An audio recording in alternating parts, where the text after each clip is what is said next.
সাংসদ দেবের নির্দেশে নৌকায় করে ঘাটালের বন্যা দুর্গত মানুষদের রান্না করা খাবার পৌঁছে দিচ্ছে সাংসদ প্রতিনিধি রামপদ মান্না। পশ্চিম মেদিনীপুর জেলার ঘাটালের শ্রীরামপুর, নিশ্চিন্তিপুর, গড়প্রতাপনগর সহ বেশ কিছু এলাকায় বন্যা দুর্গত মানুষদের নৌকায় করে রান্না করা খাবার পৌঁছে দিচ্ছে সংসদ পরিবারের সদস্যরা।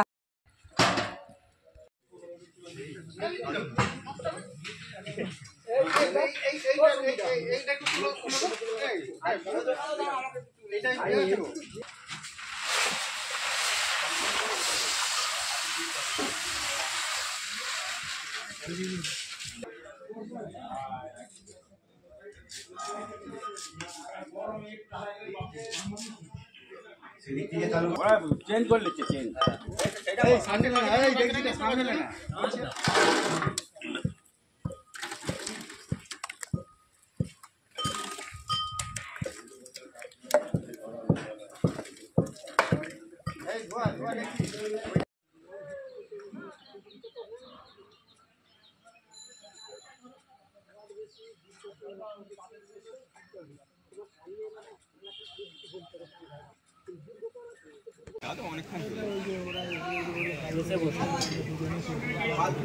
चलो चलो चलो चलो चलो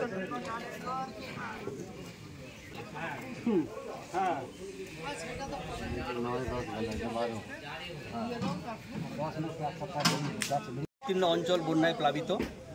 যদিও বাস রাস্তায় এখনো বাস চলাচল করছে, যদিও কিন্তু দূরের দিকে পৌরসভার বেশ কিছু দূরের দিকে এখনো পর্যন্ত বহু মানুষ এখনো বন্যায় আটকে রয়েছে, বন্যায় প্লাবিত হয়ে রয়েছে বহু জায়গা।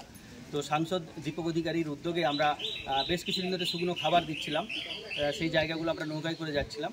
কিন্তু এখন আমরা আজ থেকে আমরা রান্না খাবার দেওয়ার ব্যবস্থা করছি। প্রায় 2500 লোকের রান্নার বন্দোবস্ত আমরা করছি এখানে দুধের বাঁধে এই আশ্রমে আমরা রান্না করছি এবং সেই রান্না খাবার আমরা নৌকোয় করে বিভিন্ন এলাকায় পৌঁছে দিচ্ছি।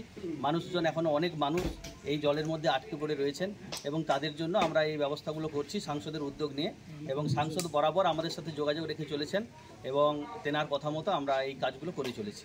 এটা কতদিন চলবে? এবং এটা মোটামুটি যতক্ষণ না পর্যন্ত সুস্থ স্বাভাবিক অবস্থায় মানুষ ফিরে আসে ততদিন পর্যন্ত আমরা চলতেই থাকবে এবং বিভিন্ন জায়গায় আমরা এই রান্না খাবারগুলো পৌঁছাতে থাকবো মানুষের কাছে। কোন ওয়ার্ডে দিচ্ছেন? 9 নম্বর 10 নম্বর আপাতত এই এলাকাটা সবথেকে বেশি, এবং 11-12 এই এলাকাগুলো এখনও অনেকটা জায়গা জলের মধ্যে আছে। তো সেই জায়গাগুলো সবার আগে আমরা এই জায়গাগুলো দিচ্ছি এবং পাশাপাশি আমরা শুকনো খাবারেরও ব্যবস্থা করছি। শুকনো খাবারগুলো আমরা প্যাকেটিং করে সেগুলো আমরা বিভিন্ন জায়গায় আমরা পৌঁছে দিচ্ছি এবং ব্লক স্তরে পৌঁছে দিচ্ছি। আপনারা জানবেন যে মাননীয় মুখ্যমন্ত্রী আমাদের এখানে এসেছিলেন এবং শুধু তাই নয়, সাংসদও দুবার এসেছেন এবং তিনি বরাবর খবর রাখছেন।